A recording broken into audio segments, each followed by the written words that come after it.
మన Chiranjeevi vascular and multi speciality hospital దేశంలోనే best vascular and endovascular facilities and all multi speciality care. నమస్కారం.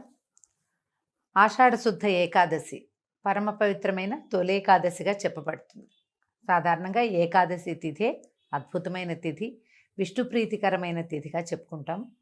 అయితే ఈ ప్రత్యేకంగా తొలి ఏకాదశి నాడు విష్ణువు యోగ నిద్రలోకి వెళ్తాడని, ఇక్కడి నుంచి 4 నెలల పాటు మళ్ళా కార్తీకంలో వచ్చే శుక్ల ఏకాదశి దాకా ఉత్థాన ఏకాదశి అంటారు, అప్పటిదాకా ఆయన నిద్రిస్తాడని చెప్తారు. ఈ 4 నెలల్ని చాతుర్మాస్యంగా భావించి ఈ 4 నెలల కాలంలో కొన్ని రకాల నియమాలు పాటించే విధానం కూడా కనపడుతుంది. అనేక మంది మఠాధిపతులు, పీఠాధిపతులు, సన్యాసం అది స్వీకరించిన వాళ్ళు కూడా చాతుర్మాస్యం చేయటం కనపడుతుంది.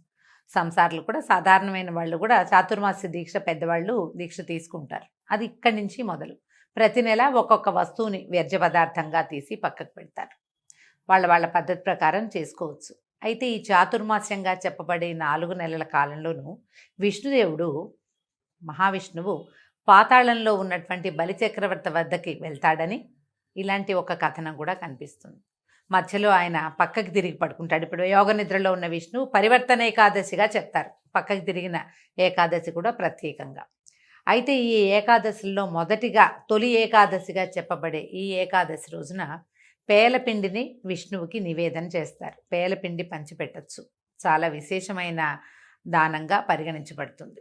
ప్రసాదంగా ఇవ్వచ్చు, దానంగా ఇవ్వచ్చు. ఈ తొలి ఏకాదశి రోజున అన్నం పూర్తిగా నిషేధం, మాంసాహారం నిషేధమే. ఆ తర్వాత ఒకవేళ ఏదైనా అనారోగ్యంగా ఉండి ఆహారం విసర్జన చేయలేము, ఉపవాసం చేయలేని వాళ్ళు సాత్వికమైన ఆహారం ఏదైనా తీసుకోవచ్చు. ఉల్లి, వెల్లుల్లి అలాంటివి తీసుకోకూడదని చెప్తారు. అయితే ఏకాదశి సాధారణంగా మనం అందరూ ప్రతి ఏకాదశికి ఉండేటట్టుగానే ఈ తొలి ఏకాదశి నాడు కూడా ఆ రోజంతా ఉపవాసం ఉండటం, పగలు నిద్రించకూడదు, రోజంతా విష్ణునామస్మరణలో ఉండాలి, ఎక్కువగా నామపారాయణ చేసుకుంటే మంచిది. మళ్ళీ మర్నాడు ఉదయము ద్వాదశి సమయం దాటకుండానే పారణ చేయటం, ఎవరికైనా బ్రాహ్మణ భోజనం ఇవ్వటం, బ్రాహ్మణులకి భోజనం పెట్టడం, లేదా మోయిని ఇవ్వటం, పొత్తర్లు ఇస్తామంటారు, అలాంటిది ఏదైనా ఇవ్వచ్చు. ఇచ్చి తాము భోజనం చేస్తే తొలి ఏకాదశి వ్రతం పూర్తవుతుంది. ఈ తొలి ఏకాదశిని శయన ఏకాదశిగా కూడా చెప్తారు. విష్ణుమూర్తి నిద్రపోతారు కాబట్టి, ఇక్కడి నుంచి నిద్ర మొదలు కాబట్టి. అయితే ఇప్పటి నుంచే మనకి కొద్ది రోజులు, ఒక 10 రోజుల తర్వాత ఇంచుమించుగా దీనికి దగ్గరలోనే ఉత్తరాయణ కాలం వెళ్ళిపోయి దక్షిణాయనం మొదలవుతుంది. ఉపాసనా కాలంగా చెప్తారు. దేవతల నిద్రాకాలం అని, ఇప్పుడు తప్పకుండా ఉపాసనలు పెంచాలని, పండగలు చాలా వస్తాయి చూడండి. ఈ తొలి ఏకాదశి తర్వాత క్రమంగా మనకేముంది, ఆషాఢం వెళ్ళిపోతే శ్రావణం వస్తే అన్ని పూజలు. భాద్రపదంలో 10 రోజులేమో మనం గణపతికి పూజ చేసుకుంటాం. పౌర్ణమి గడిచి గణపతిని పంపించంగానే పితృ అమావాస్యలు అవి వచ్చేస్తాయి, పితృపక్షాలు వస్తాయి, మహాలయ పక్షాలుగా చెప్పబడతాయి. పితృపక్షాలు చేస్తాం. పితృపక్షాలు భాద్రపదం వెళ్ళంగానే ఆశ్వీజ మాసం వస్తుంది. 10-12 రోజులు అమ్మవారిని సేవిస్తాం. 10 రోజులు అమ్మవారి సేవ అవుతుందా, మళ్ళీ ఒక 15 రోజులు గడిచేసరికి లక్ష్మీదేవిని పూజ చేసుకుంటాం దీపావళికి. దీపావళి వెళ్ళిన తెల్లవారి నుంచి మొదలు కార్తీక మాసం మహత్తరమైన ఉపాసనా మాసం. అది కార్తీక స్నానాలు అవి చేస్తాం. కార్తీకం అవి మార్గశిరం రాగానే ఒక వారం గడిచేసరికి ధనుర్మాసం ప్రారంభం అవుతుంది. మళ్ళీ విష్ణు పూజ మొదలు పెట్టుకుంటాము. ధనుర్మాసం పూర్తయి ధనుసయి మార్గశిరం అయిన తర్వాత పుష్యమాసం సగపడి పడేసరికల్లా మళ్ళీ మనకి ఉత్తరాయణ పుణ్యకాలం మళ్ళీ మొదలవుతుంది. ఈ దక్షిణాయనం అంతా కూడా దేవతల నిద్రాకాలంగా ఉండి, ఈ సమయంలో మనం ఉపాసనలు, స్నానాలు, పూజలు, హోమాలు, తీర్థయాత్రలు అలాంటివన్నీ చేయటం వల్ల ఏమవుతుంది, భూమికి బలం వస్తుంది, మనకి పుణ్యబలం పెరుగుతుంది, దేవతలు కూడా బలం పుంజుకుంటారట.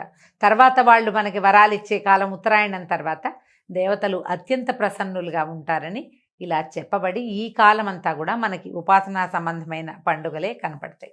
దానికి ఆరంభమే తొలి ఏకాదశి.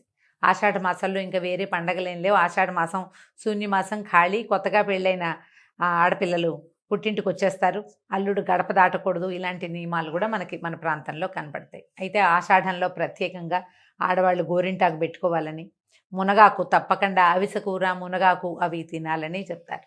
ఇవన్నీ కూడా సీజనల్గా చెప్పబడినవేనండి. ఆషాఢం తర్వాత ఏముంది, శ్రావణ భాద్రపదాలు వస్తాయి. శ్రావణ భాద్రపదాలు అంటే వర్ష ఋతువు, వర్షాలు వస్తాయి కదా. ఈ వానలు వచ్చే ముందు కాలం అంతా కూడా మనం మన గోళ్ళు, వేళ్ళు చర్మం పొట్ట అంటే మా గట్టుని అన్నిటినీ రెడీగా చేసుకోవడం కోసమే ఈ గోరింటాకులు పెట్టుకోవటము అలాంటివన్నీ. తర్వాత మునగాకు తినటము, మొరింగా అని ఇప్పుడు చాలా ఫేమస్ అయింది మునగాకు. ఈ మునగాకు కనుక తింటే ఏంటంటే గట్ ఫ్రెండ్లీ, అది మనకి శరీరాన్ని శుద్ధి చేస్తుంది. ఆదివారాలైనా కనీసం తినాలంటారు. తెలంగాణ ప్రాంతం అంతా ఆషాఢ మాసం అంతా కూడా అమ్మవారి సేవాకాలం నడుస్తుంది. విశేషంగా గ్రామదేవతల్ని అర్చిస్తారు, ఆమెకు బోనాలు సమర్పిస్తారు. ఆదివారం నాడు అసలు హైదరాబాద్లో అటు ఇటు నడవలేం మనం, రోడ్డు మీద చాలా రష్గా ఉంటుంది. అన్ని చోట్ల బోన సమర్పణే కనపడుతుంది. అన్ని దేవాలయాలు బిజీగానే ఉంటాయి. ఒక్కొక్క ప్రాంతంలో ఒక్కొక్క రకంగా చేస్తారు. ఈ ప్రాంతపు ఆచారం ఇట్లా కనపడుతుంది. ఆంధ్ర ప్రాంతంలో ఇంకొక రకంగా అమ్మవారికి ఆషాఢ ఆదివారాల్లో అమ్మవారికి పెరుగన్నం ఇవ్వటం, గంగానమ్మకు పెట్టడము, అది కొన్ని ప్రాంతాల్లో కనపడుతుంది. ప్రాంతీయ ఆచారాల్ని మనం ఎలాగూ పాటిస్తాం. ప్రాంతాలకి అతీతంగా ఈ తొలి ఏకాదశి పండగని అందరము చేసుకుంటాం. ఈ రోజున తెల్లవారే స్నానం చేసి తలంటు పోసుకోకూడదండి. నూనె రాసుకుని స్నానం కాదు, తల కొంచెం కుంకుడుకాయతోటో లేదా కాస్త షాంపూతోటో తల రుద్దుకోవటం, తల కడగటమే.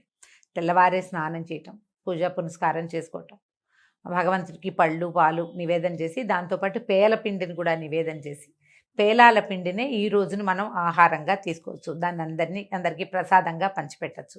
దేవాలయ దర్శనం విశేషంగా చెప్తారు. తొలి ఏకాదశి నాడు మీరు ఏ దానం చేసినా అది ద్విగుణీకృతమైన ఫలితాన్ని ఇస్తుంది. దానం పుచ్చుకోని కూడా అనకూడదు. వాళ్ళు ఎవరైనా ఏమైనా ఇస్తే అబ్బాయి మేము ఇది తీసుకోండి అనకూడదు, తీసుకోవాలట తప్పకుండా. వస్త్రదానం చేయొచ్చు, పళ్ళు ఫలాలు దానం చేయొచ్చు, తీయని వస్తువులు ఏవైనా ఇవ్వచ్చు. పంచామృతం లాంటివి కూడా కలిపి ఎవరికైనా, పంచామృతాలు అంటే పాలు పళ్ళు, అదే పాలు నెయ్యి, తర్వాత తేనె, పంచదార, పెరుగు, ఇవి కూడా మనం విరివిగా ఎవరికైనా ఇవ్వచ్చు. ఇవన్నీ కూడా మంచి అద్భుతమైన దానాలుగా పరిగణించబడతాయి.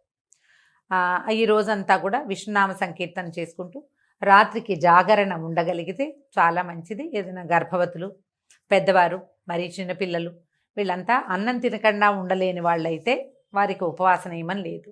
ఒకవేళ ఉండగలిగితే అన్నానికి భిన్నంగా ఏదైనా కొద్ది చిన్నపాటి ఫలహారాన్ని స్వీకరించవచ్చు. ఈ రెండూ లేకుండా ఉండగలిగే వాళ్ళు హాయిగా ఉపవాసం ఉండొచ్చు. భగవన్నామస్మరణ చేసుకుంటే మంచిది. ఈ పరమ పవిత్రమైన తొలి ఏకాదశి రోజున దుర్భాషలు ఆడకూడదు, ఇతరులని నిందించకూడదు, గొడవలకి కొట్లాటలకి దిగకూడదు. ఇది ప్రధానమైన నియమం. మీరు ప్రశాంతంగా ఉండి ప్రపంచాన్ని ప్రశాంతంగా ఉండనివ్వాలి. మర్నాడు ఉదయం పొద్దునే మళ్ళీ స్నానం చేసి దేవతార్చన చేసుకుని వంట చేసుకుని స్వామికి నివేదన చేసి ఎవరికైనా భోజనం పెట్టి మనం కూడా భోజనం చేయగలిగితే మంచిది. దక్షిణ తాంబూలాదులతో బ్రాహ్మణ్ణి సత్కరిస్తే మరీ మంచిది. ఇది సంవత్సరానికి ఒకసారి వచ్చేదే. ఈ మనం మామూలుగా చెప్పుకునే ఏకాదశుల్లో ప్రత్యేకంగా ఈ ఒకరోజు ఉపవాసం ఉన్నా చాలు 24 ఏకాదశులు వస్తాయి మనకి సంవత్సరానికి. అవన్నీ చేయలేము. ఈ ప్రఖ్యాతమైన ప్రత్యేకత ఇది, స్వామివారు ఈ రోజున యోగ నిద్రలోకి వెళ్తాడు కాబట్టి ఈ రోజున అయినా సరే మనం ఉపవాసం చేయగలిగితే మంచిది. ఒకవేళ ఉపవాసం ఉండలేని వారు కనీసం మాంసాహారం తీసుకోకుండా అయినా ఉండగలిగితే మంచిది. భగవన్ నామస్మరణ చేసుకోండి, విశేషమైన ఫలితం లభిస్తుంది. అవకాశం ఉన్నవాళ్ళు ఈ పండుగని చక్కగా జరుపుకోవచ్చు. ఇవేటికి అవకాశం లేదు, ఏదో భోజనం చేసేసాం, దేవాలయ దర్శనం చేయొచ్చు కదా, కనీసం దేవాలయ దర్శనమైనా చేసుకోండి. విష్ణునామ సంకీర్తనతోటి ఈ తొలి ఏకాదశి పండుగని చక్కగా జరుపుకుందాం. నమస్కారం.